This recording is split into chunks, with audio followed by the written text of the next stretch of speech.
تازہ ترین ویڈیوز کے لیے چینل کو سبسکرائب کر کے بیل آئیکن اور آل نوٹیفیکیشن پر کلک کریں تاکہ آپ کو ملے ہر خبر سب سے پہلے۔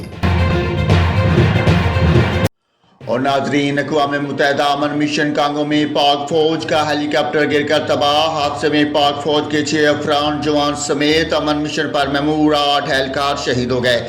ISPR کے مطابق پاک فوج کا پوما ہیلی کاپٹر نگرانی مشن پر تھا۔ حادثے میں پاک فوج کے 6 افسران اور جوان سمیت امن مشن پر مامور 8 اہلکار شہید ہو گئے۔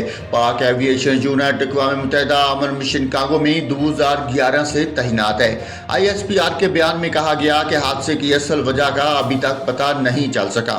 شدہ میں لیفٹیننٹ کرنل آصف علی امان، ہیلی کاپٹر پائلٹ میجر سعد نعمانی اور شریک پائلٹ میجر فیضان علی، فلائٹ انجینئر نیب صوبیدار سمیع اللہ خان شامل ہیں، جبکہ حادثے میں کریو چیف حوالدار محمد اسماعیل اور لانس حوالدار محمد جمیل بھی جامع شہادت نوش کر گئے۔